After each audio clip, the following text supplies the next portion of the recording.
Hello all of you. So I'm here to discuss with you the questions on economy that we asked you in our tests. So we'll begin with question 77. The question says, consider the following statements regarding primary deficit. It indicates the amount of borrowing which the government needs excluding the interest component.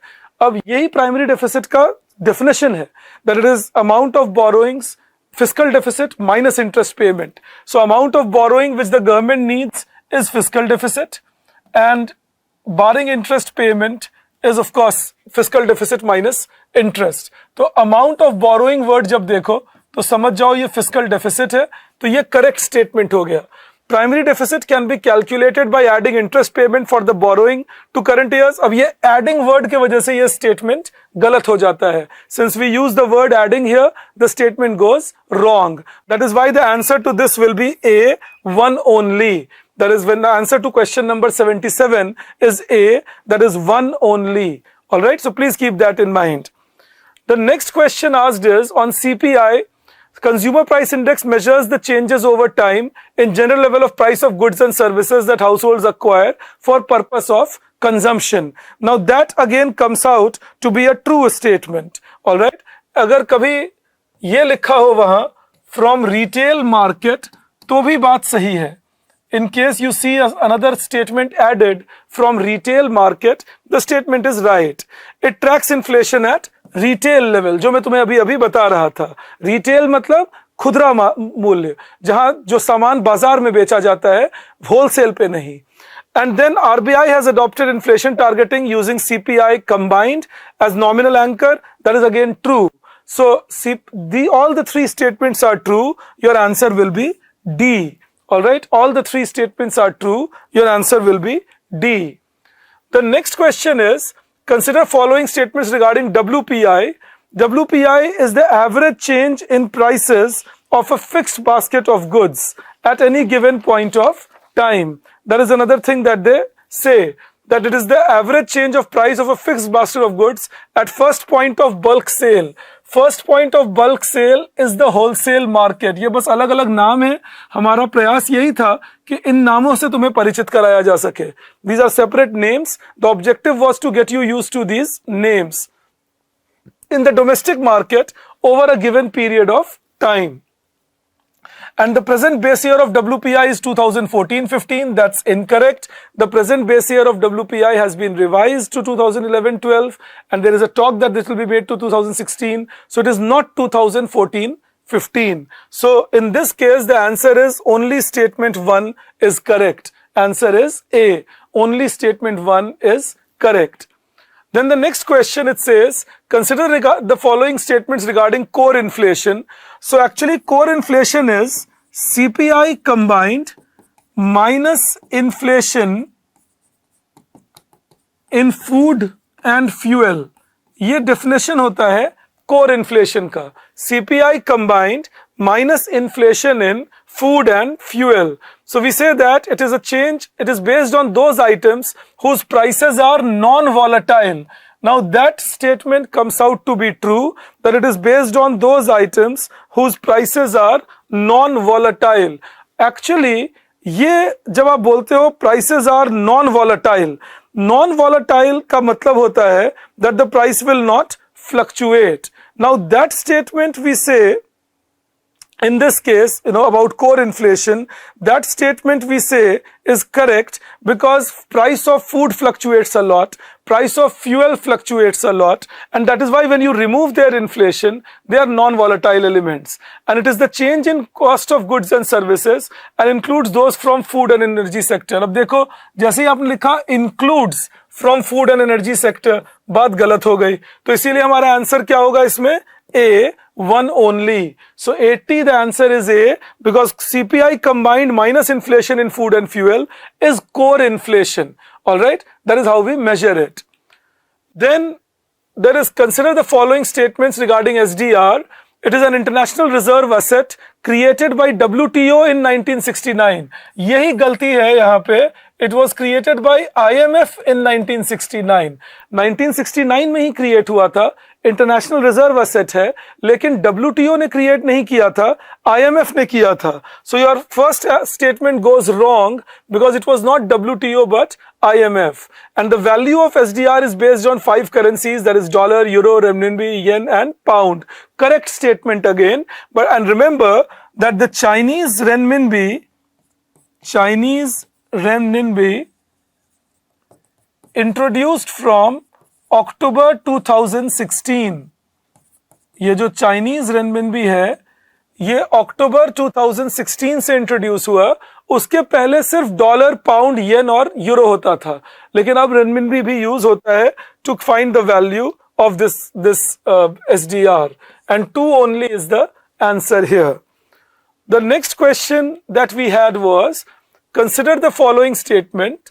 Member countries of an economic union remove trade barriers among themselves, that is tariff, ban on import commodities, and adopt common external trade barriers. ये गलत है, ये बात true customs union पे होती है. तो पहला स्टेटमेंट इसलिए रॉन्ग हो गया. The first statement goes wrong because the statement is true with respect to customs union and not economic union. Alright, so that is why the first statement is incorrect. Then it says a customs union is a trading agreement wherein members eliminate trade barriers among themselves, adopt common external barriers, allow the import and export of resources, and adopt a set of economic policies and use one currency. अब ये इसको गलत कर देता है, ये इसको गलत कर देता है. ये चीजें होती हैं मॉनेटरी यूनियन में. अगर वन करेंसी की बात हो तो वो मॉनेटरी यूनियन होता है, उसे कस्टम्स यूनियन नहीं कहते. So that is why the second statement goes wrong. And then the third statement is, in a free trade agreement, all trade barriers among members are eliminated, which means that they can freely move goods and services among themselves. True, that's the definition of free trade agreement, and that is why your answer will be B3 only. क्योंकि free trade agreement का definition सही है, बाकी second वाला जो था उसमें monetary union भी आ गया, और फर्स्ट वाला जो है वो कस्टम्स यूनियन का डेफिनेशन था. The next is law of supply states that an increase in the price of goods increases the quantity supplied of that good along its supply curve. Remember, if this is the supply curve, we take quantity, we take price, and the law of supply states that as price of a commodity rises, quantity supplied will also rise, all other factors remaining constant. As price of a commodity rises, quantity supplied will also rise, all other factors remaining constant. That is the law of supply. So that is why it moves along the supply curve, the quantity is increased. When increase in price leads to increase in quantity, this is what is also called expansion of supply. जब increase in price increase in quantity कराता है तो उसे expansion of supply भी कहते हैं. Then remember, it is about statement on demand pull inflation. It is a mismatch between demand and supply. Very correct. either the demand increases or the supply decreases, then it is demand pull. Demand की वजह से जो increase हुआ, supply demand, या तो demand बढ़ जाए तो एक्सेस डिमांड हो जाएगा, and that excess demand creates demand pull inflation. और या फिर सप्लाई कम हो जाए तो भी एक्सेस डिमांड हो जाएगा.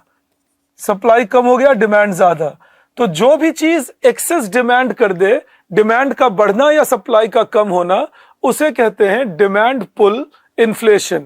But exam point of view से मैं एक बात तुम्हें करेक्ट कर देता हूं कि डिमांड पुल इन्फ्लेशन मतलब अगर डिमांड बढ़ता है तो ज्यादा ध्यान रखना है. सप्लाई घटने वाली चीज में एक कैवियट दिमाग में रखोगे. If supply decreases due two factors other than cost of input, then it is again a demand pull inflation.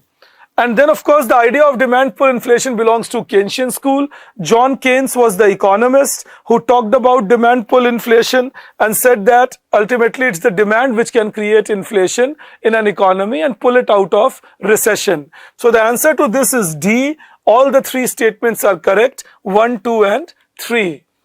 The next one is about cost push inflation. So when you look at cost push inflation, first is an increase in factor input costs pushes up prices. जब factor input wages बढ़ने से, raw material का price बढ़ने से, इनसे जब inflation होता है तो उसे कहते हैं cost push. And the price rises due to production cost is increasing. जब इंक्रीज इन प्रोडक्शन कॉस्ट से प्राइस बढ़ता है, that is cost push.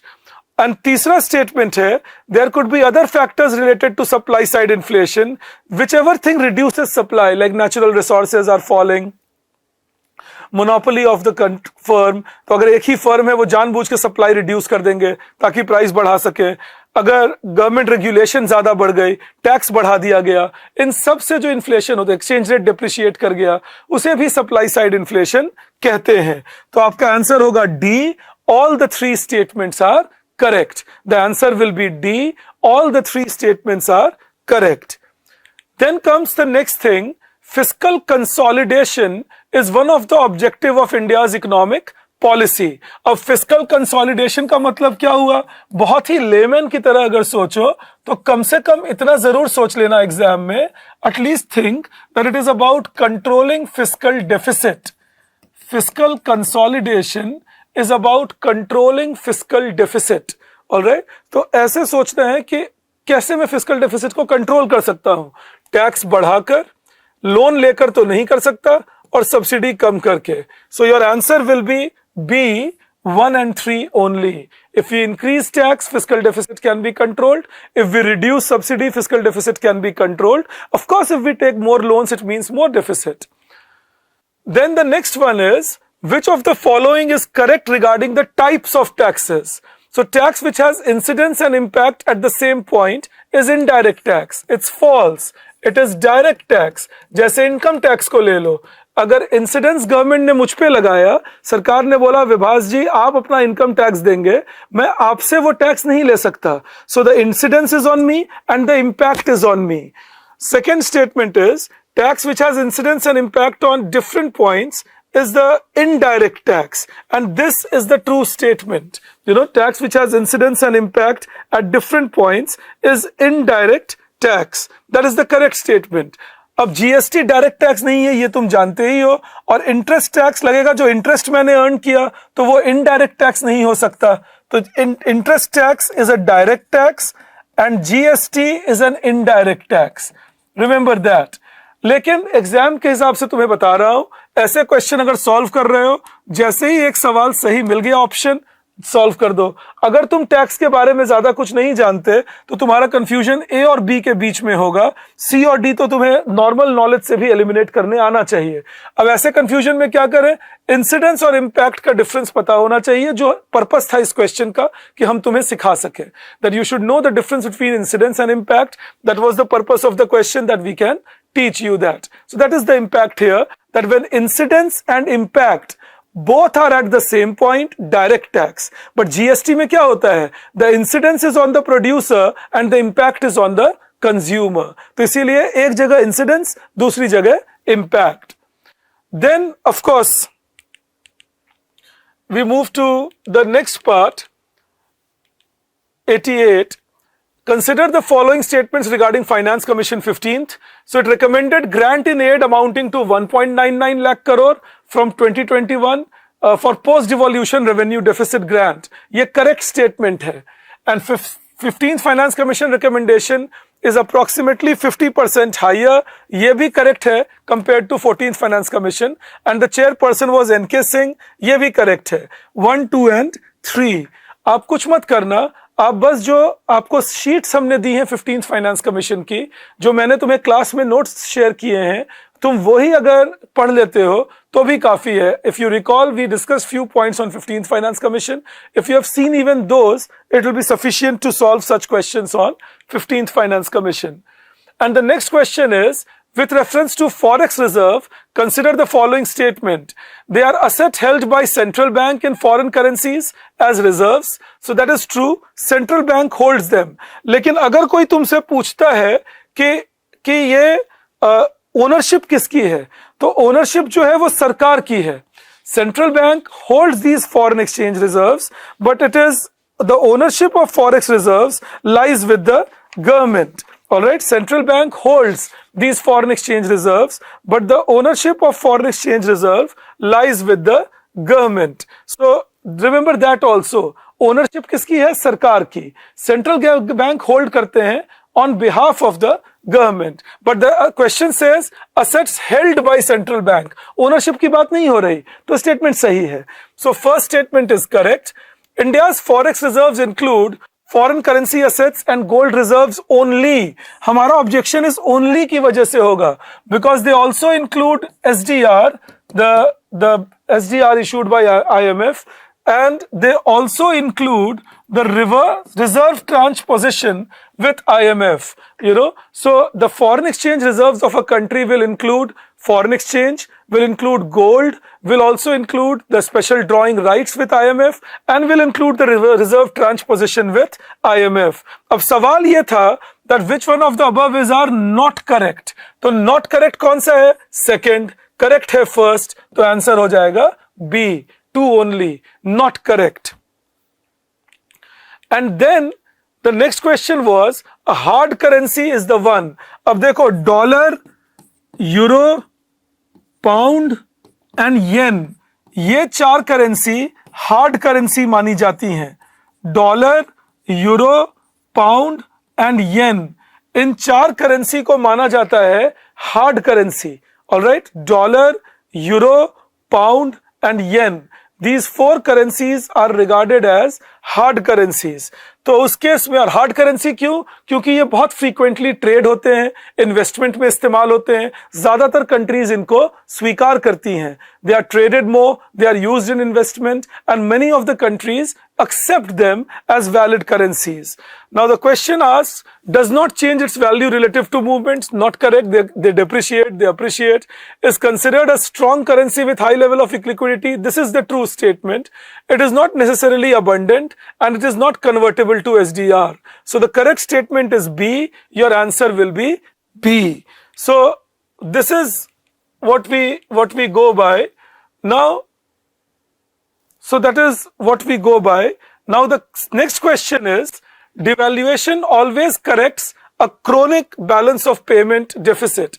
We say always corrects because devaluation will lead to making exports cheaper and making imports costlier. So people will then start exporting more and importing less, and that will correct the balance of payment deficit. So the first statement is correct. And then an expected devaluation leads to speculative capital outflows. Not true. ये expected depreciation होना चाहिए था. Expected devaluation में is not the true thing here. Expected depreciation होना चाहिए था. So statement 2 is not correct because of that. Expected depreciation हो सकता है. Devaluation and revaluation is fixed exchange rate, cannot be done by the market. So you don't expect currencies to devalue. You expect them to depreciate. So first statement is correct. Second is not correct. The answer is 1 only. So that is where we bring across things. This is our answer to things across as 1 only. Fair enough then. Thanks a lot for being a part of Next IAS family, and I will meet you again for the discussion of ANUBHAV Test 2. All the students of Next IAS previous year batch, I am going to meet you in the coming week for a current affair question answer discussion that I had promised you. Thank you. Have a great day. Bye-bye. Hello friends, this is Ashish Kumar. I welcome all of you on the behalf of Next IAS. I hope you had a good time taking the examination. Good time means that you were feeling little comfortable. And if something new to learn, now this is the time you can learn. कुछ ऐसी चीज़ थी जो आपको तब नहीं समझ में आई, तो आप यहाँ समझ सकते हैं आप. First, taking this question, ये question था, बहुत ही straight question है. अगर आपने concept पढ़ा है तो this is a very straight question if you have understood the concept very clearly. It says that procedures established by law means any legislation made by legislature will be valid if it has followed the correct procedure. Now that's a truth, that's reality. Procedures established by law, the concept which originated in UK, ये बोलता है originate वहाँ पर हुआ था. तो because UK has a parliamentary supremacy, they believe that parliament law are always correct. They don't challenge that, they don't review that. So in that way, whatever laws are made with respect to the intention of the law, with respect to the fairness of the law is considered valid. मतलब वो मानते हैं कि law maker जो law बना रहे हैं वो एक फेयर इंटेंशन से बनाएंगे और लॉ भी फेयर होगा, एक्सप्लॉटेटिव नहीं होगा. हाँ, कहीं एरर ये हो सकती है कि प्रोसीजर कोई लैप्स हो गया है तो फिर वो लॉ उसको रिव्यू किया जाएगा, अदरवाइज उसकी इंटेंशन के बेसिस पे उसको कभी हम रिव्यू नहीं करते, उसके फेयरनेस को हम कभी क्वेश्चन नहीं करते. यही बात यहाँ पर लिखी है कि प्रोसीजर स्टैब्लिश बाय लॉ में जो लेजिस्लेशन है, जो लॉ है which is made by legislature will be valid if it has followed the correct procedure. अगर प्रोसीजर आपने ठीक से फॉलो करा है तो वो लॉ लेजिटिमेट है, उसकी फेयरनेस को सवाल नहीं उठाना है. फेयरनेस के ऊपर क्वेश्चन उठाया जा सकता है अगर आप due process of law follow करते हैं, जो यूएस का कॉन्सेप्ट है ड्यू प्रोसेस ऑफ लॉ. यही सेकंड स्टेटमेंट है. Due process of law is a doctrine that checks the law enacted by the authorities being fair, just and not arbitrary. यही concept है due process of law में. कभी कभी ऐसे law बनते हैं जो कॉन्स्टिट्यूशनल वैल्यूज के अगेंस्ट जाते हैं, तो अगर ऐसा लगता है कि ये लॉ है बेसिकली इट इज डिस्क्रिमिनेटिव या this is going against constitutional values, so that will be unfair. अब लॉ फेयर है अनफेयर है ये चेक करने के लिए भी there are various ways. One of them is principles of natural justice. If a law is violating principles of natural justice तो वो लॉ अनफेयर हो जाएगा, उसको स्ट्राइक डाउन कर दिया जाएगा. But that is only when we are following what, due process of law. Procedure establish by law में fair unfair को चेक नहीं किया जाता. लॉ आर्बिट्री है नहीं है ये देखा नहीं जाता. अब देखिए यहां पर लिखा है as per article 21 state can not deprive a person of life and liberty except by procedure establish by law. Now this first statement is correct, second is correct. The third statement may appear to be wrong because as you must have read that in India we use due process of law. After Menaka Gandhi case we have started using due process of law. यही आपने पढ़ा भी होगा. मगर this is a judicial pronouncement, this is a judgment of the court. अभी भी under article 21 still what they mention is exactly this line which is been put in front of you. article 21 में अभी भी जो mention है इसने यही लिखा है ना, as per article 21. मतलब article 21 में क्या लिखा हुआ है, article 21 में आज भी वही लिखा है. The state cannot deprive a person of his life except by procedure established by law. ठीक है, though in practice we are using due process of law, but still the mention is procedure established by law. So that way all the three statements are correct. तीनों statement correct हैं, first, second and third.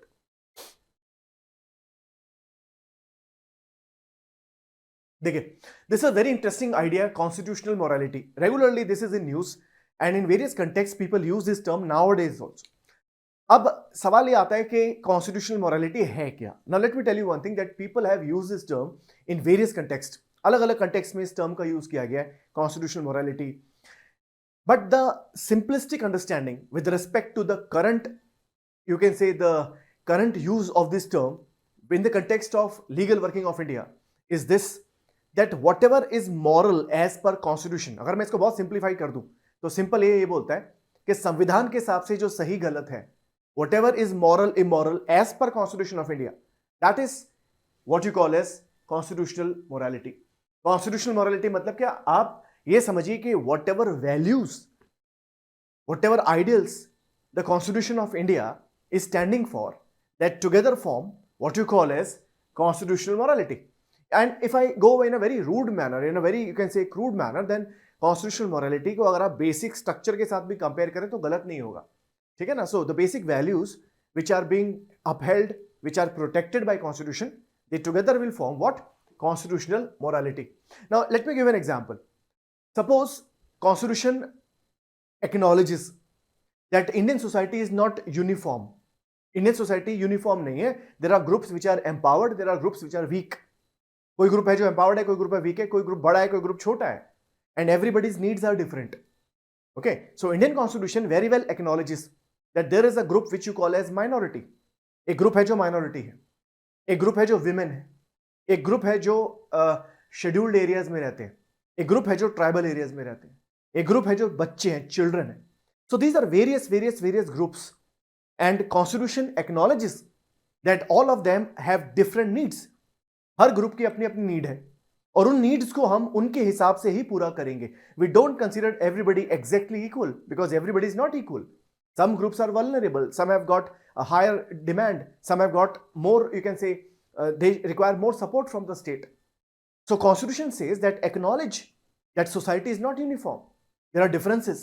इस बात को acknowledge करो, इस बात को मानो कि पूरा सोसाइटी एक जैसी नहीं है. कोई ग्रुप ऐसा है जो उसकी डिमांड अलग है, उसका वे ऑफ लिविंग अलग है. जैसे tribals have a different way of life, acknowledge it. Women have different need, acknowledge it. Schedule caste have different need, acknowledge it. Schedule tribes की नीड अलग है, उसको मानो और उसी हिसाब से उसको सर्विस भी दो. सो बेसिकली अभी यही बात यहां पे लिखी है. The recognition of plurality in the deepest form is considered an element of constitutional morality. मतलब अगर संविधान ये मान के चलता है कि हर आदमी बराबर नहीं है, सबकी नीड बराबर नहीं है, तो सबकी नीड के हिसाब से उनको जीने दो और उनको वो सर्विस प्रोवाइड करो, उन्हें सपोर्ट प्रोवाइड करो जो उनको मिलनी चाहिए. तो अगर आप देखें तो कहीं ना कहीं रिजर्वेशन भी become part of constitutional morality. Whatever positive discrimination we do is supported by constitutional morality.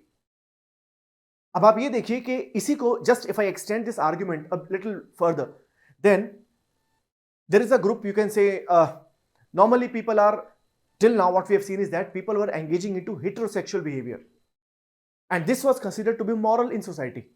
Matlab what is believed that normal, very natural phenomena is that a man and a woman will mate and this is natural, anything else is unnatural.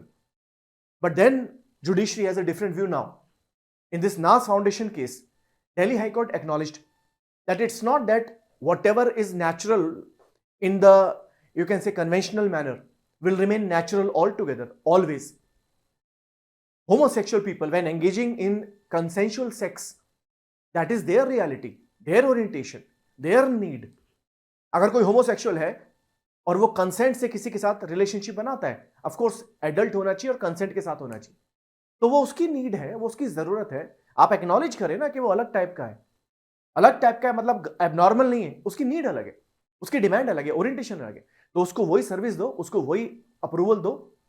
And this is how the judiciary, initially Delhi high court approved the same sex relationship, legalising homosexuality when the PIL was filed by नास foundation.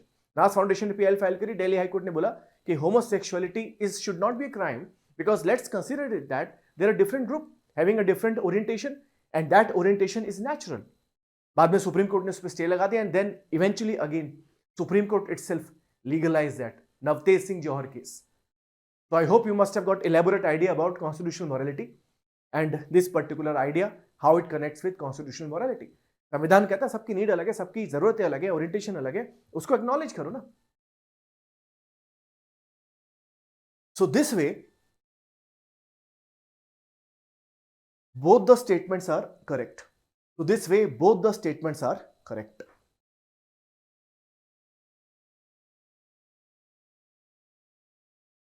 अब देखिए यहां पे इन्होंने दो term use करी. One is that rule of law and independence of judiciary are part of political justice.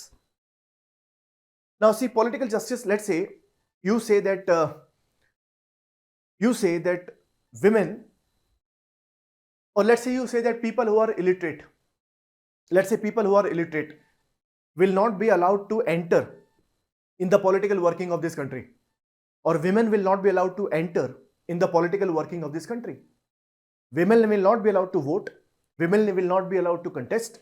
Then you are doing injustice, you are unfair. Injustice का मतलब क्या? Unfair. You are doing injustice to a particular group. You do not allow them the same privilege to be the part of political system, to participate in the political festival. Voting में आप उन्हें participate नहीं करने दे रहे, political system का हिस्सा उन्हें बनने नहीं दे रहे हैं. So you are now doing injustice to them. And which kind of injustice? Political injustice. तो कहीं ना कहीं अगर हम देखते हैं पॉलिटिकल इनजस्टिस, बट यहां पर किसकी बात कर रहा है? Rule of law and independence of judiciary. अगर ये यहां पर लीगल जस्टिस लिखा होता, had this been legal justice instead of political justice, that would have made sense. अगर यहां पॉलिटिकल जस्टिस की जगह लीगल जस्टिस लिखा होता तो ये स्टेटमेंट ठीक हो सकती थी. मगर ये पॉलिटिकल जस्टिस की बात कर रहा है. Rule of law and independence of judiciary is not directly connected with political justice, is connected with legal justice. तो ये स्टेटमेंट गलत हो जाता. The statement is wrong. Second is legal justice is concerned with allocation of benefits, opportunities and resources. मतलब when you distribute whom should get what in the society, society में किसको कितना क्या मिलना चाहिए, that is part of, generally हम जो term use करते हैं टेक्निकल, वो है डिस्ट्रीब्यूटिव जस्टिस. यहां पर इसने लिखा है लीगल जस्टिस. लीगल जस्टिस, ये लीगल जस्टिस क्या है? लीगल जस्टिस मतलब कि in the eyes of law nobody will be considered privileged for no reason. कानून किसी को स्पेशल ट्रीटमेंट नहीं देगा क्योंकि वो हायर रैंक होल्ड करता है, या वो एक पर्टिकुलर कास्ट को बिलोंग करता है, या वो एक पर्टिकुलर इकोनॉमिक बैकग्राउंड से कोई अमीर है इसलिए कानून उसको स्पेशल प्रिविलेज देगा. ऐसा बिल्कुल भी नहीं है. So if you talk about legal justice, then equality before law, rule of law, these ideas relate with the idea of legal justice. मतलब law should not be unfair to anybody. Law should not be unfair to anybody. Law should be fair to everyone, and if everybody is equal, law should give equal treatment. And when law is giving equal treatment to everybody and is not considering anybody special for no reason, then there is rule of law. तो illegal justice को अगर relate करना पड़े तो आप relate कर सकते हैं rule of law के साथ, equality before law के साथ. And here independence of judiciary can also be the part of what you call as legal justice, because only when judiciary is independent, अगर judiciary independent होगी तभी वो ensure करेगी that law treats everybody fairly without any undue biases. Judiciary ensure करेगा कि law किसी के खिलाफ, अभी मान लीजिए एक law बना देते हैं, they make a law which is against scheduled caste, they make a law which is against women, and there is no base behind that, then independent judiciary will strike it down and that will establish legal justice. So I hope the point is clear. So that way both the statements are incorrect. दोनों statement incorrect है. ये जो legal justice लिखा है यहाँ पे अगर distributive justice होता, that would have made you can say a better sense here. So both the statements are correct and thus answer is D. Answer हो जाता है D.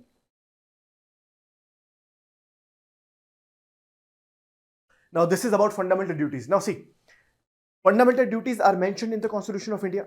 Fundamental duties Constitution के अंदर mentioned है.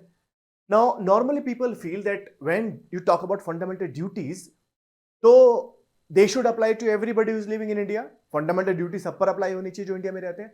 ऐसा है नहीं. When you read Article 51A of Part 4A of the Indian Constitution, Indian Constitution का Part 4A जो fundamental duty के बारे में है, उसको आप पढ़ते हैं तो उसमें साफ साफ दिया हुआ है that these are the duties with respect to Indian citizens. mentioned है वहां पर. तो foreigners के लिए वो applicable नहीं है.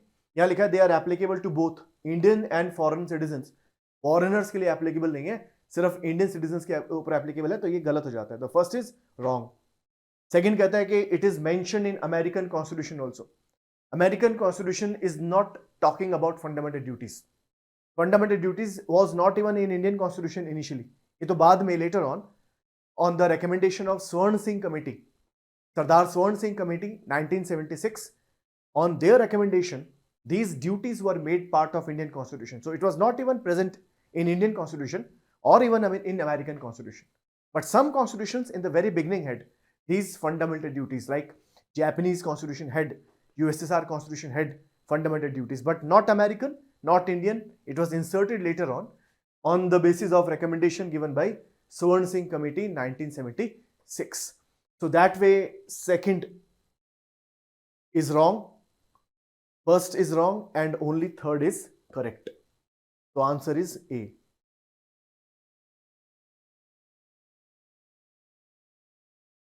ये बहुत ही स्ट्रेट क्वेश्चन है. अगर आपने आर्टिकल 23 पढ़ा, if you have read article 23 of the Indian Constitution, then you must be knowing that begar and other form of forced labor are prohibited under provisions of right against exploitation. Begar is a forced labor, मतलब somebody is pushing you to work against your wish. जबरदस्ती आपसे काम कराया जा रहा है, जबरदस्ती, बंधुआ मजदूरी कह सकते हो आप इसे. So this is explicitly not allowed under Indian Constitution under Article 23. Article 23 में साफ साफ दिया हुआ है कि इस तरह की जबरदस्ती आप किसी से काम नहीं करा सकते. 23 clause 1 में ये mentioned है. So that way this appears to be correct. Statement number 1 correct है. Provisions under right against exploitation protect an individual against state action but not against private citizen. ये कहना चाह रहा है कि right against exploitation is available to you only against government. Means government cannot force you to work against your wish. In fact, government can force you to work against your wish if it is in public interest. जमींदार आपसे जबरदस्ती काम करा सकता है? नहीं. कोई landlord जबरदस्ती काम करा सकता है? नहीं. कराएगा तो this is violation of Article 23, right against exploitation. So you have this right against state as well as private individual. सरकार भी आपसे जबरदस्ती काम नहीं करा सकती अगर उसके पीछे पब्लिक इंटरेस्ट नहीं है तो पब्लिक इंटरेस्ट के लिए करा सकती है बट अदरवाइज नहीं करा सकती. So you have a right against exploitation against government as well as against non government, है ना. तो ये स्टेटमेंट गलत हो जाता है. The second statement is incorrect and the first is correct. Third क्या है? Under article 35 only parliament has the power to legislate to give effect to some of the provision under part 3. देखिए, when you talk about part 3 of the Indian Constitution, which is fundamental rights, there are certain provisions where if law is made, that law can be made only by parliament, not by the state legislature. Article 35 ये दिया है. देखिए Article 35 क्या बोल रहा है? Article 35 says that, let's say, आप समझिए इस बात को, let's say this law has to be made that in Andhra class 3 class 4 jobs will be reserved for domicile of Andhra only. Suppose this law is to be made कि आंध्रा में class 3 class 4 job सिर्फ आंध्रा के लोगों के लिए reserve होगी. अगर ये लॉ बनता है then only parliament can make such a law because this is an issue related to article 16 clause 3. article 16 clause 3 क्या बोलता है कि residence can be a ground to reserve seats in public employment. सरकारी नौकरी में seat reserve करने के लिए रेजिडेंस एक ग्राउंड हो सकता है मगर उसके लिए लॉ बनाएगा सिर्फ parliament, not the state. So that way article 16 clause 3 is one of the provisions where only parliament can make the law and that is mentioned in article 35. ये बात आर्टिकल 35 में मेंशन्ड भी है. ये आप समझ के चलिए कि ट्राइब्यूनल्स आर्टिकल 32 क्लॉज 3 क्या बोलता है कि tribunals can issue writ if they are given such power by parliament. Tribunal भी रिट इशू कर सकता है अगर उसको पार्लियामेंट ये पावर दे दे तो.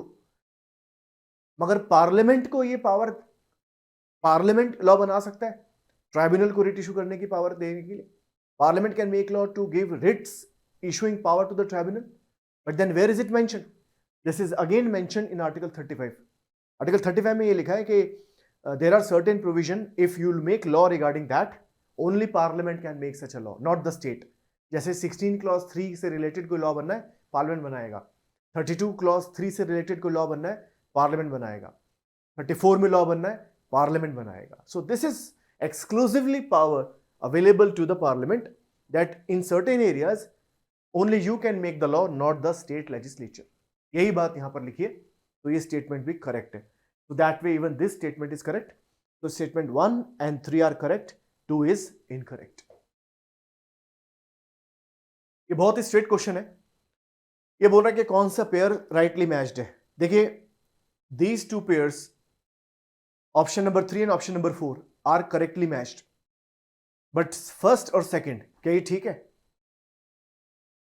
There is a DPSP, Directive Principle of State Policy. एक DPSP है जो स्टेट को कहता है that ensure that there is minimum income inequality. Income inequality minimum होनी चाहिए. ये बात दी हुई है आर्टिकल 38 में. This DPSP is mention in article 38 which was right from the beginning. बाद में ऐड नहीं हुआ है, वो शुरू से था. तो ये गलत हुआ. फिर ये बोलता है promotion of equal justice and free legal aid to poor. ये DPSP मेंशन है आर्टिकल 39A में. This is mention in article 39A and this was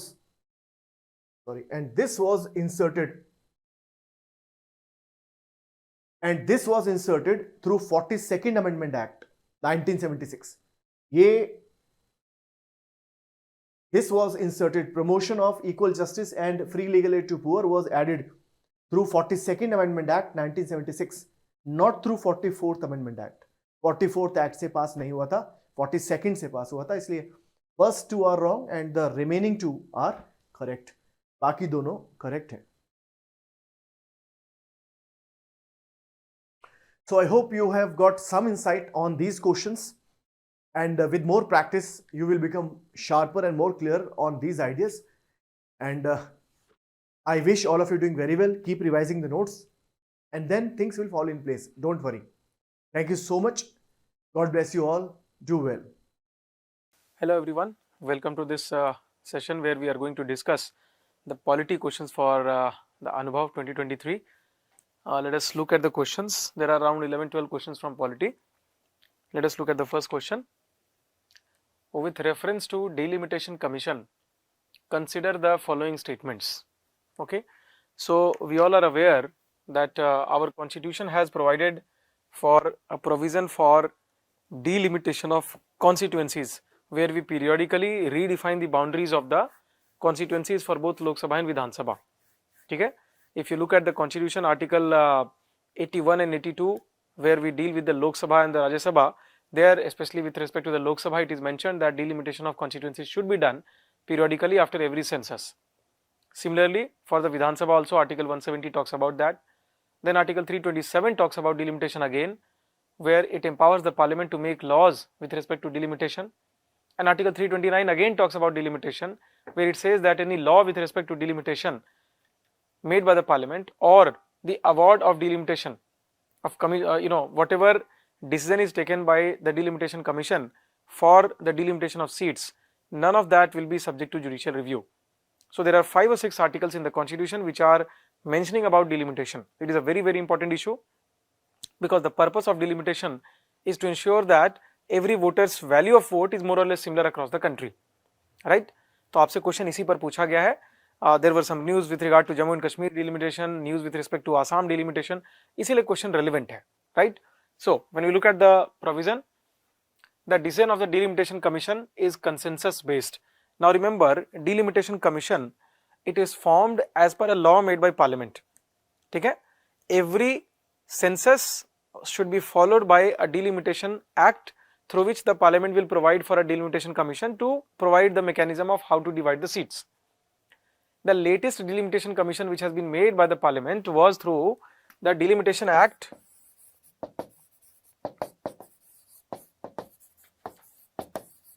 2002. Okay, so the latest one was with Delimitation Act 2002, and this 2002 Act, it provided for a 3-member body basically to perform the role of delimitation. It is headed by a judge of Supreme Court, retired. Then it has the Chief Election Commissioner as a member, and the State Election Commission member as one of the members for that particular state, because ultimately delimitation has to be done in the state.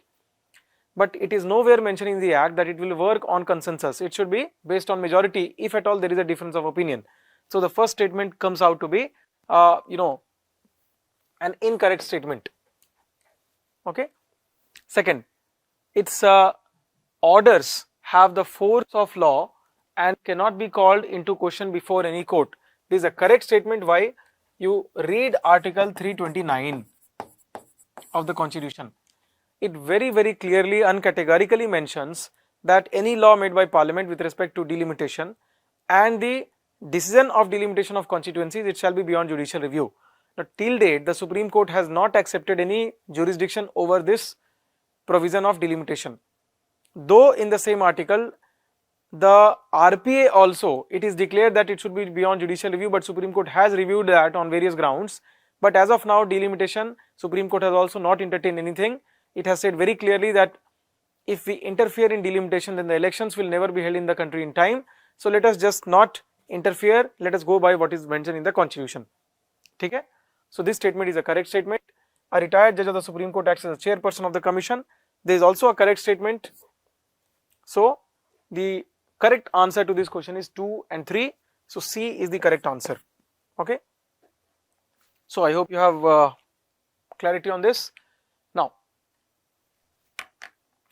the next question is, the Justice G. Rohini led commission for the purpose of subcategorization of other backward classes was constituted under which of the following articles of the constitution? Now this question is a pretty straightforward constitution, question, a factual question. We know that the provisions for reservation have been in news quite often, especially with respect to OBCs in the local bodies. This year there had been a lot of controversies. Okay, the triple test with respect to the Maharashtra in the Gawali case, it was given by the Supreme Court.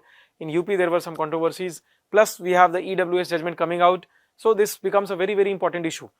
Okay, so what is this G. Rohini commission? It is talking about subcategorization of OBCs. Alright, see, there are and enough anecdotal evidences available in the public domain that there are some caste groups in every state which are pocketing most of the reservation for OBCs, and many of the smaller subaltern groups among the OBCs, they are not getting the required representation. So this commission will basically recommend that out of 27% seats reserved for the OBCs, how much of that should be reserved for, say, some of the most backward classes among the OBCs. Okay, similar things have been done at the state level in some of the states where they have divided the SC seats among the Dalits and Mahadalits, like in Bihar. Then we have the extremely backward caste and something of that sort in Bihar and UP and some other states. So this is on those lines. The center has appointed this commission. Now the question is pretty straightforward. It is just asking you from which article this provision has been taken. I mean, what gave the center the power to create this commission? So article 340 gives the power to the center. The president should form a commission to identify the position of the OBCs. Okay, so ये power article 340 से draw होती है. 343 deals with official language, that is Hindi. 339 deals with administration of scheduled areas and tribal areas, and 330 and 330 it is dealing with reservation in Lok Sabha. Okay, so this becomes C. Again the answer is C.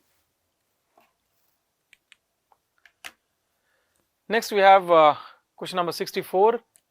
With reference to the particularly vulnerable tribal groups, PVTGs, consider the following statements. Now we know that we have a lot of tribal groups in our country. We have almost 8% population of the country under the tribal population.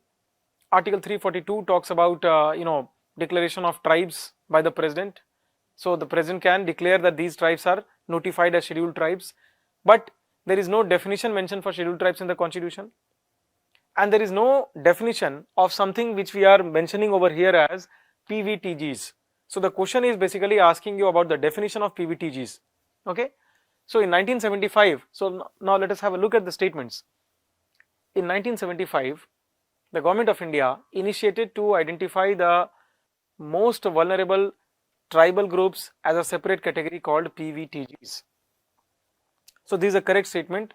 In 1975, this step was taken by the government of India that we need to identify some of the most vulnerable tribal groups, like we have the Jaravas, we have the Sentinelese, we have the primitive categories. Among the scheduled tribes also, there are some tribes which are more well off, and they are the ones who are cornering most of the resources. Okay, so this move was taken in 1975 for the first time, and thereafter subsequently the list has been updated time and again, and currently I think there are around 75 tribes which have been added to the list. Now the question is first of all asking you whether it was done in 1975 or not. The answer is yes. But now we have to understand what are these PVTGs about which we are talking over here. Okay, so second statement is talking about the definition of PVTGs. So the second statement says pre-agricultural level of technology is one of the criteria for the identification of PVTGs. So if we go by the government's report which was brought out in 1975, what are the important criteria of a primitive vulnerable tribal group? Okay, तो उसमें सबसे important criteria क्या था? Lower level of literacy, then primitive agriculture, pre-agricultural level of technology. Okay, pre-agricultural level of technology, जो लिखा हुआ statement वो बिल्कुल सही statement है. Pre-agricultural level of technology, right? So they are not even doing proper agriculture, before agriculture, so 10,000 years back somewhere. Then we have some other groups, some other features like low literacy. So we have written this. Then low economic development. Okay, so this pre-agricultural level of technology is a correct answer. Okay.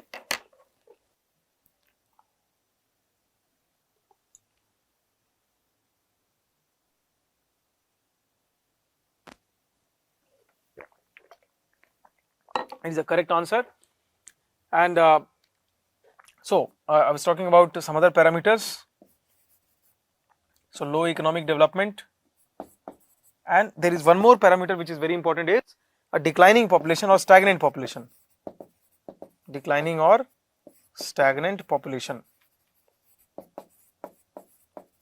Okay, So these are primarily the 4 criteria on the basis of which a tribal group is identified as the PVTG. Okay. So the answer is again both 1 and 2. 1975 the committee was set up, and pre-agricultural technology is also a correct statement. Okay. Now let us move to the next question. 67. With reference to the Consumer Protection Act 2019, consider the following statements. So the Consumer Protection Act 2019 is a very important law which was passed. It basically replaced the Consumer Protection Act of 1986. Okay. So many things which were not covered in the CP A of 1986, they have now been comprehensively covered in CP's A 1980 this 2019, and it has recognized digital you can say marketing also, it has recognized e-commerce also, and it has regulated that also, because e-commerce was not properly regulated in the previous law. Okay. So this is a more comprehensive law which creates a country-wide you can say framework for dealing with consumer issues. So the topmost authority which is created by this law is a Central Consumer Protection Authority, which will basically create the guidelines on what should be done and what should not be done with respect to the interests of the consumers as well as the sellers. Okay. So let us look in this context about the statements. The first point is the Act sets up the Central Consumer Protection Authority to promote, protect and enforce the rights of consumers as a class. This is a correct statement.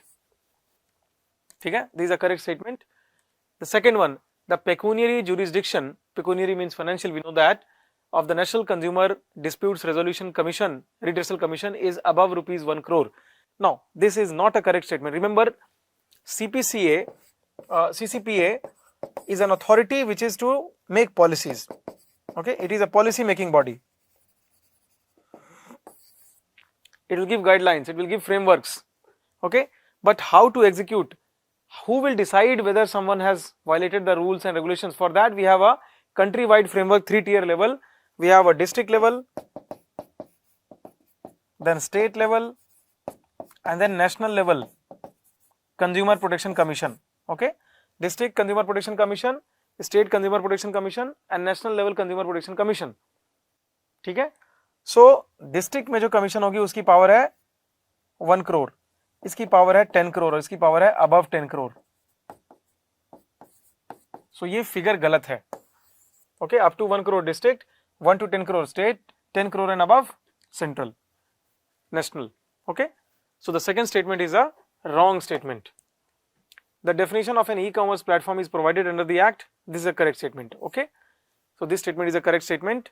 It provides that any transaction taking place with online platform or taking help of internet or with any such platform, it can be called as a e-commerce platform. It is covered over there. Okay, so the answer is B, 1 and 3.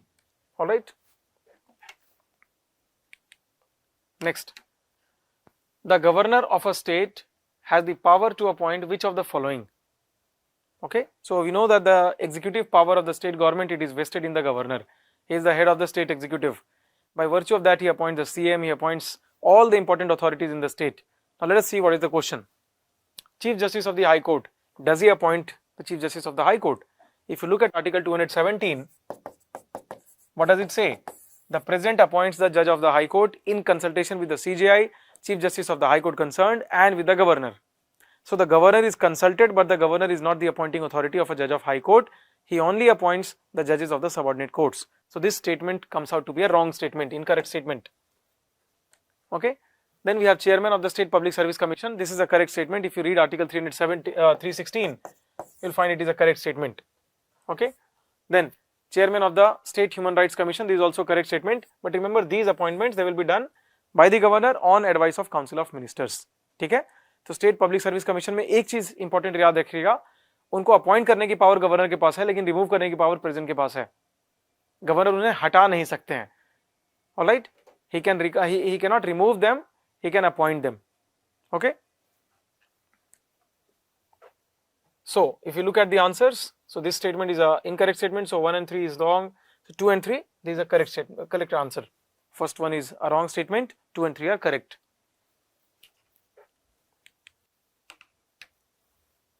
Now, let us look at the next question.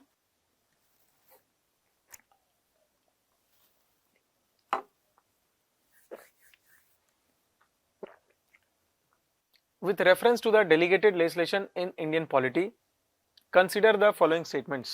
Now, what is a delegated legislation? First of all, it is a method of lawmaking where the legislature has left the lawmaking to the executive. Okay, delegated legislation कब बोलते हैं? Delegation का मतलब क्या होता है, याद रखिएगा.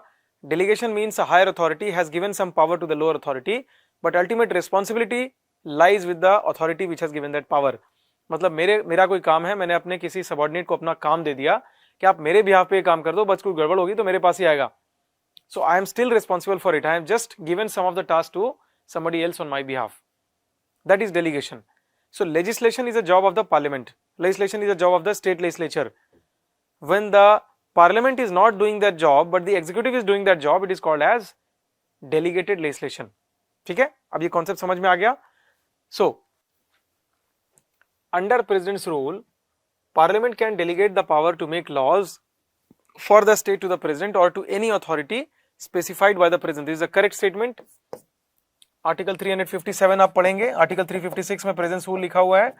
357 में प्रेजेंस रूल के कुछ इंपैक्ट्स के बारे में लिखा हुआ है. उसमें साफ साफ लिखा हुआ है कि when the state will be under president's rule, the parliament gets the power to make laws over the state list subject, but it can delegate the power to the president और to any other authority. And normally the president delegates that power to the governor. So ultimate power तो parliament के पास था law बनाने का, लेकिन president के पास वो पावर चला आता है इस आर्टिकल से. ठीक है. Then the legislature can delegate its power to make the law to the executive. Which of the following statements is correct? Now, if we read the statement, there could be a, you can say, better you can say framing of the word, but still it is a correct statement. In the larger context, it is a correct statement. If you look at the legislature can delegate its power to make law to the executive. See, what does the legislature do? Legislature generally it makes broad frameworks when it makes the law. ठीक है, and the details of the law they are left for the executive to make it through rules. ठीक है, जैसे citizenship act हम पढ़ते हैं हमारे polity syllabus में. सिटीजनशिप एक्ट 1955 एक बहुत इंपॉर्टेंट टॉपिक है. अभी आपने देखा भी होगा citizenship amendment act 2019 was in a lot of controversy. अभी भी शायद उस पर काफी कुछ होगा controversy. So the amendment act was brought by the parliament, but how will it be implemented? Where will we go to show that we have been living in India for 14 years or 11 years or 5 years or 6 years? Where will we go to show that we are having we are coming from these 3 countries and we are belonging to these 6 communities? जो आपने अगर CA के बारे में पढ़ा है, right? So how to implement the law? You will again get some rules through which it will be implemented. So rules are made by the executive, but without rules, laws are meaningless. So the power to make rule is given to the executive by the parliament. So that is also delegation. ठीक है. So indirectly, yes, the laws are made by the executive only when they are delegated by the legislature. So this is a correct statement. This can be done. Okay. So the answer will be B 1 and 2, C 1 and 2. Now the next statement, next question is about the CBI, often in news. So with reference to the Central Bureau of Investigation, consider the following statements. So we know that the CBI is a premier investigating agency of the country. It does not investigate any specific type of crime. Any crime which is handed over to it because of its sensitivity, it has to investigate. In terms of specific crimes, we have money laundering related to ED and terror crimes related to NIA. Here it can be corruption, it can be murder, it can be anything. Okay. So when we talk of CBI, the first statement is it is a statutory body and functions under the Ministry of Home Affairs. Now, both the parts of the statement are incorrect. CBI is a body which is not a statutory body. It is an executive body. Now, this is again a gray area. Many people recall it as a statutory body. Many people recall it as an executive body. But I think the better, description of CBI is as an executive body backed by a law, that is the Delhi Special Police Establishment Act. ठीक है? So, DSPA Act में 1946 में CBI का कहीं पे नाम नहीं लिखा हुआ है. It only talks about a investigating agency. So CBI is getting power from a section of this Delhi Special Police Establishment Act 1946, but it is not created using this law. तो जब उसका क्रिएशन उस law से नहीं हुआ है, creation government के एक ऑर्डर से हुआ है, इसलिए उसे स्टैट्यूटरी बॉडी बोलना in our opinion it should not be the correct approach. Okay, सो पहला स्टेटमेंट इस कारण से गलत हो जाएगा क्योंकि वो स्टैट्यूटरी बॉडी नहीं है। और दूसरा जो पार्ट है स्टेटमेंट का, it is under ministry of home affairs, ये स्टेटमेंट भी इनकरेक्ट है। CBI is under the Delhi, it is under the department of personal and training, ठीक है, ministry of personal and public grievances and administrative reforms, उस ministry में ये आता है, ठीक है, इसीलिए ये स्टेटमेंट इनकरेक्ट है। Now it coordinates investigations on behalf of Interpol member country, this is the correct statement, ठीक है। We know that Interpol is a global agency, a kind of global world, a global you can say agency where different countries which are members, they can transfer intelligence and they can help each other in getting over some people with criminal background or to extradite people. These all things can be done through Interpol. So Interpol member countries के बीच में जो भी coordination होती है उसमें of course CBI investigation को coordinate करते हैं, this is a correct statement. Then the tenure of the director of CBI can be increased periodically for an indefinite number of times, ये गलत स्टेटमेंट है, ठीक है। If you go by the CBI directors position, it does have security of tenure. जब भी appoint होंगे, कैसे appointment होती है, appointment is done by PM plus CJI plus leader of opposition, Lok Sabha, इनकी एक कमिटी रिकमेंड करती है, तब प्रेसिडेंट उनका अपॉइंटमेंट करते हैं। अपॉइंटमेंट जब भी होती है मिनिमम 2 ईयर्स के लिए होती है, सो एक स्टेबल टेन्योर उनको 2 ईयर्स का मिलता है। अभी रिसेंटली गवर्नमेंट ने ऑर्डिनेंस लाया था that the CBI director his term can be extended up to 5 years 1 year at a time. ED के लिए भी ऐसा ही प्रोविजन आया था, ठीक है, इसीलिए न्यूज में था। सो इंडेफिनिटली नहीं बढ़ाया जा सकता, 5 साल तक बढ़ाया जा सकता है। So this statement comes out to be incorrect statement, so it can be 2 + 1 + 1 + 1, so it can be up to 5 years, ठीक है। So this statement is also an incorrect statement. Now let us look at the question, which of the statements given above are not correct? So not correct answer आपसे पूछा जा रहा है, तो 1 and 3 are not correct, so answer will be B, ठीक है।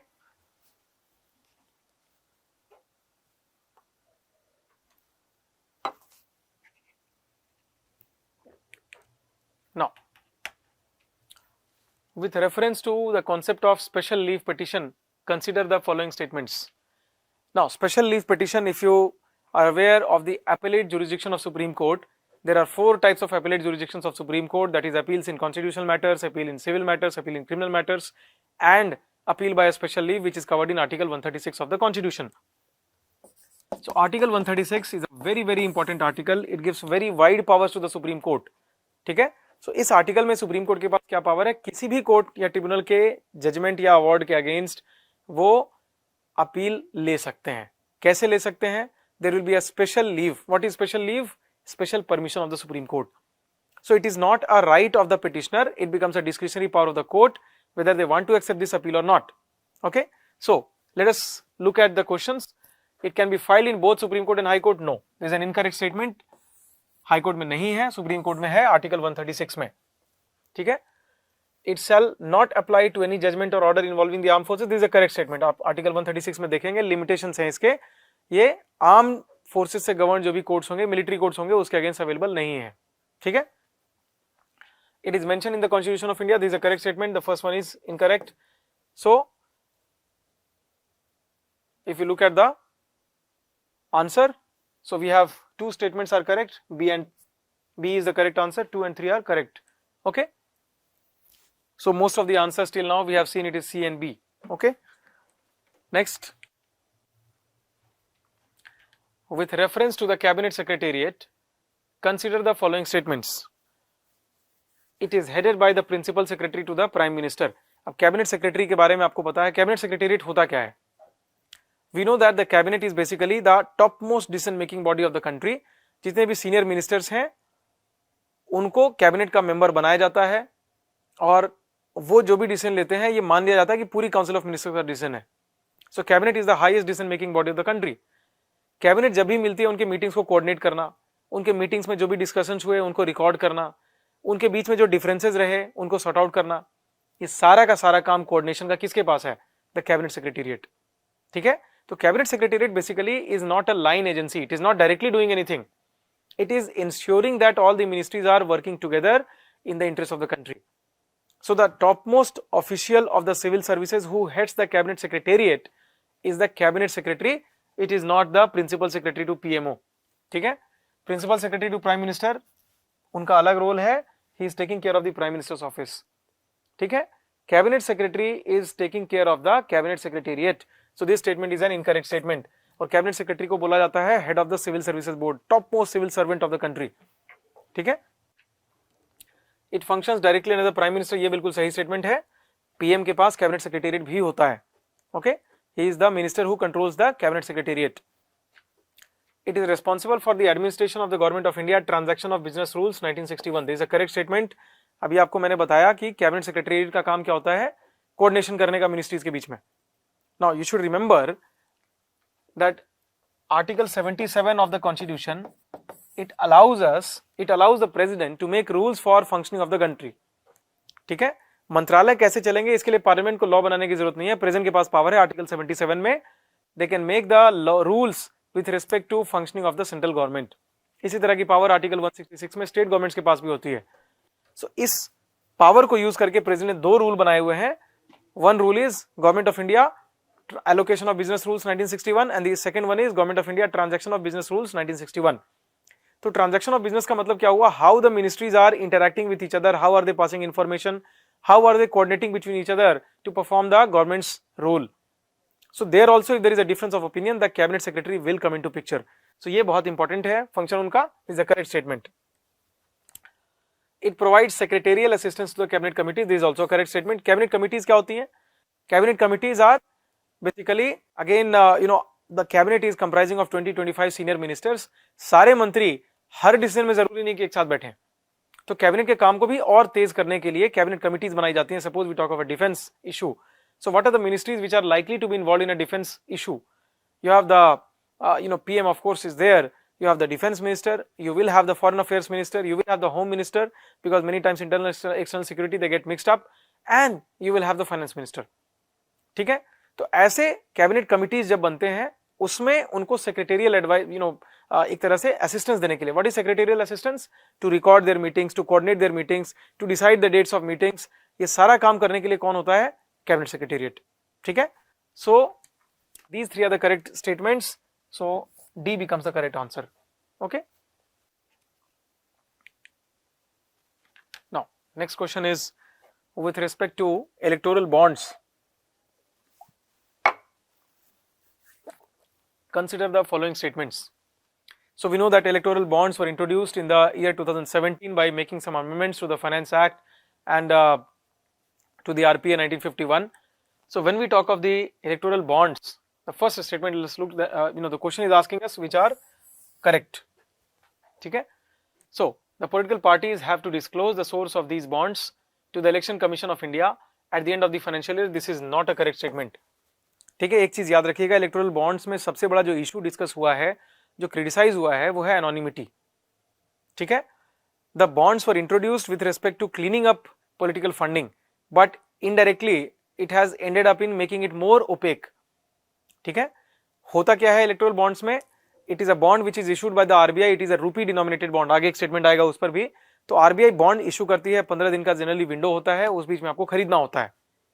Bearer denominated bond है, okay, so the person who will purchase the bond, he will purchase it for a particular party, he will donate it into the required branch of SBI. Party जिसने खरीदा, I mean the person who has purchased the bond, the depositor, they will have to fulfill their KYC norms, know your customer norms, their details will be available with the SBI.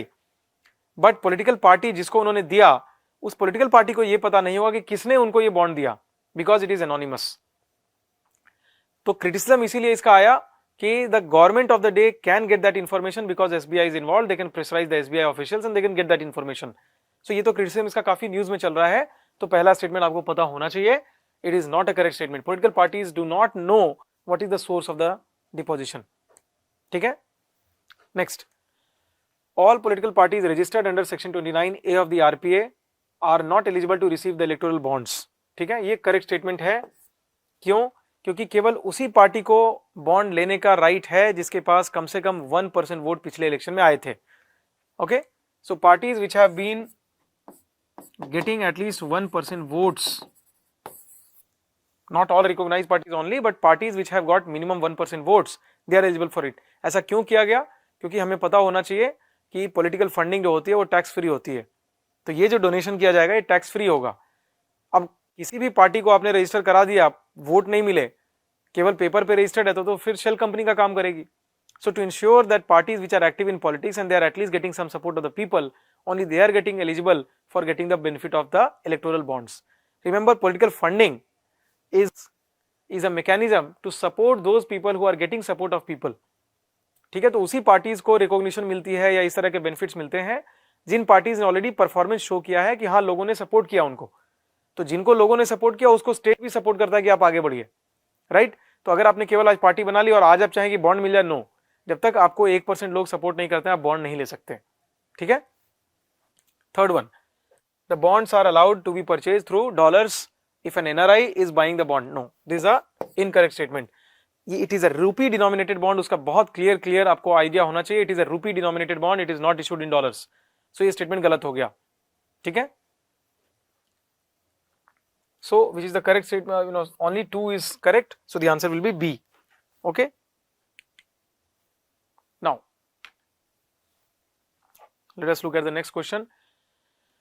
With reference to the electoral system in India, consider the following statements. For the elections being held only for the state legislature, the expenditure is borne entirely by the concerned state. ठीक है. So we know that in our country, Article 324 it has provided for creation of a election commission. ठीक है. Election commission के पास responsibility है चुनाव को conduct कराने की, इलेक्शंस को कंडक्ट कराने की. किसके किसके इलेक्शन को? पार्लियामेंट के, स्टेट लेजिस्लेचर के, प्रेसिडेंट के और वाइस प्रेसिडेंट के. आर्टिकल 324 क्लॉज 6 में ये लिखा हुआ है कि इलेक्शन कमीशन को स्टाफ कौन प्रोवाइड करेगा? प्रेसिडेंट और गवर्नर. ओके, इलेक्शन के पहले. उसमें फंडिंग के बारे में डायरेक्टली कुछ लिखा हुआ नहीं है, बट जो आगे लॉज बने हुए हैं जिनके थ्रू इलेक्शंस कंडक्ट होते हैं, the elections are completely funded by the state government if it is the state legislature selection, and the elections are completely funded by the central government if it is a election to the parliament. ठीक है, ये बिल्कुल clear है. जब election दोनों का एक साथ होता है, जैसे लोकसभा के इलेक्शन के साथ उड़ीसा का इलेक्शन होता है, आंध्र प्रदेश का इलेक्शन होता है, तो वहां पे 50-50 शेयरिंग होगी, सेंटर और स्टेट दोनों फंड करेंगे उसे. ठीक है. तो जो पहला स्टेटमेंट है ये सही स्टेटमेंट है, correct statement. The Constitution provides for the second statement we are reading. The Constitution provides for the advisory jurisdiction of the Election Commission in the matter of post-election disqualification of sitting members of Parliament. Now, this is a correct statement. अभी काफी news में है राहुल गांधी जी का disqualification. वहां पर election commission का advice इसलिए नहीं लिया गया क्योंकि सुप्रीम कोर्ट ने लिली थॉमस केस में एक जजमेंट दे दिया था जिसमें उन्होंने कह दिया कि डिस्क्वालिफिकेशन कन्विक्शन के साथ ऑटोमेटिकली हो जाएगा. Otherwise if you read article 103, it very clearly says that disqualification of MPs and MPs over here in article 103, and in case of MLAs it is article 192. दोनों केस में साफ साफ लिखा हुआ है कि डिस्क्वालिफिकेशन डिसाइड कौन करेगा? प्रेजेंट करेंगे एमपीज के लिए, गवर्नर करेंगे एमएलएस के लिए. लेकिन कैसे करेंगे? They will have to seek the advice of the election commission which shall be binding on the president as well as on the governor. ठीक है. तो ये एडवाइजरी पावर है इलेक्शन कमीशन के पास. It is correct. Article 103 it very clearly states that. Okay. As per law, it is mandatory for a political party to bear true faith and allegiance to the Constitution of India. This is correct. बहुत clearly लिखा हुआ है 29A section of the RPA 1951 section 29A, जिससे एक political party register होती है. उन्हें क्योंकि Constitution में political parties कहीं भी mention नहीं है apart from anti-defection law. ठीक है. Please remember, Constitution does not provide any details about political party except that it is mentioned in anti-defection law. So political parties के बारे में जो भी information हमें मिलती है वो मिलती है RPA 1951 से. Section 29A talks about RPA 1951. Section 29A talks about registration of parties. वहां पर इनके बारे में लिखा हुआ है. ठीक है. कैंडिडेट्स ओथ लेंगे इलेक्शन के बाद भी और कैंडिडेट्स डिक्लेयर करेंगे allegiance to the constitution nomination के टाइम. ये भी लिखा हुआ है कॉन्स्टिट्यूशन में. आर्टिकल 84 में क्वालिफिकेशन में लिखा हुआ है कि कैंडिडेट्स एमपी के जब भी नॉमिनेशन फाइल करेंगे उसके पहले डिक्लेयर करेंगे कॉन्स्टिट्यूशन को वो मानते हैं. उसी तरह से आर्टिकल 99 लिखता है कि उनको ओथ लेना पड़ेगा. लेकिन पॉलिटिकल पार्टी के बारे में कॉन्स्टिट्यूशन में कुछ भी लिखा हुआ नहीं है, बट एज पर लॉ है. Section 29A of the RPA talks about it. Okay. So the first statement is correct, second is correct and the third is also correct. The answer comes out to be D. Okay. Okay, thank you everyone. These were the questions. I hope all of you are getting the answers now, and I hope all of you are already through your preparation. Wish you all the best. Okay. Thank you everyone. So good morning everyone. Today I am going to discuss the international relations and internal security questions which have been asked in the ANUBHAV test. So let us take up the questions. Question number 18. Question number 18, with the reference to the Criminal Procedure Identification Act 2022, consider the following statements. So last year 2022 this act has been in the news, hence the question is there. I repeat the question. With reference to the Criminal Procedure Identification Act 2022, consider the following statements. First statement is, it replaced the Identification of Prisoners Act of 1920. Number 2, it empowers police or prison officers to collect identifiable information like fingerprints and biological samples from accused and convicts. Number 3, it empowers the National Crime Record Bureau of India to store, preserve and destroy the record of measurements. And number 4, the record of measurements will be retained in digital or electronic form for a period of not more than 50 years. So let me take up one by one the various options. It replaced the Identification of Prisoners Act of 1920. This is correct because that was a colonial time act and which has been replaced, this act has been replaced by the Criminal Procedure Identification Act 2022. Hence statement 1 is correct. It empowers police or prison persons to collect identifiable information like fingerprints and biological samples from accused and convicts. This is also correct statement. A very factual question this is. If you know about the facts of this act, you can easily do it. So this is also correct. There is also like a registered medical practitioner can also take up this, can also take up the fingerprints and all those things, but the two names here given is police or prison officers. So both of these are correct. So statement 2 is also correct. Number 3, it empowers the NCRB, that is National Crime Record Bureau of India, to store, preserve and destroy the records of measurements. That is also correct. And the record of measurements will be retained in digital or electronic form for a period of not more than 50 years. This statement is not correct because it is not 50 years but it is 75 years. So statement 4 is wrong, rest 1, 2, 3 are correct. So now let us look at the options for the answer. Which of the statements given above is or are correct? A, B, C, D. A is 1 and 3, B is 2 and 4, C is 1, 2 and 3, D is 1, 2, 3, 4. So the correct statement is C. The answer is C. Now let us take the next question. With reference to bioterrorism, consider the following statements. Bioterrorism is a term which has been in the news, है ना. Interpole का भी दिल्ली में जो है अभी हमारा जो है इंटरपोल का भी कॉन्फ्रेंस हुआ था, एंड देन रिसेंटली सूडान में भी we have seen that bioterrorism का fear is also there because the two warring factions have, one of them have captured the central laboratory there. So the bioterrorism might be asked in your exam also. So let us take up the question. With reference to bioterrorism, consider the following statements. Number 1, it is the intentional release of viruses, bacteria or other germs that can sicken or kill people, livestock or crops. Number 2, the Bioterrorism Prevention Unit under UNEP, that is United Nations Environment Programme, aims to enable law enforcement agencies to tackle such threats. And number 3, anthrax is one of the most potent agents used for bioterrorism. So let us look at the options once again. It is the intentional release of viruses, bacteria or other germs that can sicken or kill people, livestock or crops. Of course, it is intentional.